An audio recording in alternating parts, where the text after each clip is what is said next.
ஆர்முஸ் நீரிணை பகுதியில் ஏற்பட்டுள்ள பதற்றம் அதிகரித்து வரும் காரணத்தால் எண்ணெய் விநியோகம் பாதிக்கப்பட்டுள்ளது.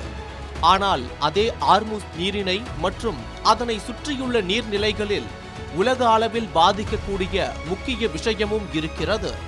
அதிகரித்து வரும் மோதலால் இந்த அச்சுறுத்தலும் உலக நாடுகள் இடையே பெருகி வருகிறது. கடந்த 28ஆம் தேதி ஈரான் மீது அமெரிக்கா மற்றும் இஸ்ரேல் கூட்டாக இணைந்து தாக்கியதால் மத்திய கிழக்கு பகுதியில் பெரும் பதற்றம் நிலவி வருகிறது. இதற்கு பதிலடியாக ஈரானும் அண்டைய நாடுகளில் உள்ள அமெரிக்க சொத்துக்கள் மற்றும் தளங்களை குறிவைத்து தாக்குதல் நடத்தியதால் இந்த மோதல் போராக மாறியது. கடந்த 10 நாட்களாக நடந்து வரும் போர் தீவிரமடைந்து வரும் நிலையில் ஆர்முஸ் நீரிணையை ஈரான் மூடியது. இதனால் கச்சா எண்ணெய் இறக்குமதியாளரான இந்தியா உட்பட பல நாடுகள் பாதிக்கப்பட்டு வருவது மட்டும் இல்லாமல் பெட்ரோல், டீசல், LNG மற்றும் LPG போன்ற விலைகள் அதிகரித்து வருகிறது. தற்போது விஷயம் என்னவென்றால், உலகளாவிய இணையவழி சேவைக்கான கேபிள்கள் ஆர்முஸ் நீரிணை கடலுக்கு அடியில்தான் செல்கிறது. இதில் ஏதேனும் இடையூறு ஏற்பட்டால் உலகளாவிய இணையவழி சேவைகள் பாதிக்கப்படுவது மட்டும் இல்லாமல் துண்டிக்கப்படக்கூட அதிக வாய்ப்புகள் இருப்பதாக கூறப்படுகிறது. உலகளாவிய இணைய தொடர்பின் முதுகெலும்பாக விளங்குபவை கடலுக்கு அடியில் நிறுவப்பட்டுள்ள தகவல் தொடர்பு கேபிள்கள்தான். இதனை சப்மரைன் இன்டர்நெட் கேபிள்ஸ் என்று அழைப்பார்கள். இது கடலின் அடிப்பகுதியில் நாடுகளையும் கண்டங்களையும் இணைக்க போடப்பட்ட ஒரு நீண்ட கேபிள்கள் ஆகும். செயற்கைக்கோள்களை விட மிக வேகமாக குறைந்த செலவில் டேட்டாவை கடத்த இவை உதவுகின்றன. இந்த கேபிள்களின் மையப்பகுதியில் ஆப்டிக்கல் ஃபைபர்ஸ் எனப்படும் மனித முடியை விட மெல்லிய கண்ணாடி இழைகள் இருக்கும். இவற்றின் வழியாக இணைய தகவல்கள் மிக வேகமாக பாய்கின்றன.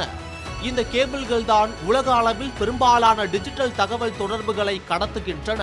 குறிப்பாக மின்னஞ்சல்கள், பட பரிவர்த்தனைகள், கிளவுட் கம்ப்யூட்டிங், போக்குவரத்து, வீடியோ கான்பரன்சிங், சமூக ஊடக தரவு மற்றும் சர்வதேச நிறுவன செயல்பாடுகள் உள்ளிட்ட பல வகையான தகவல்களை இந்த கேபிள்கள் கடத்துகின்றன. இந்தியாவை பொறுத்தவரை 1/3 பங்கு ஆர்முஸ் நீரிணை வழியாகவும் அதனை சுற்றியுள்ள வளைகுடா நீர்நிலைகள் வழியாகவும் பயணிக்கிறது.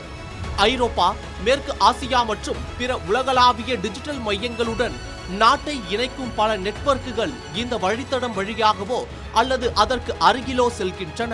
CMeV4, iMeV மற்றும் ஃபால்கான் போன்ற அமைப்புகள் இந்தியாவை உலகளாவிய நெட்வொர்க்குகளுடன் இணைக்கின்றன.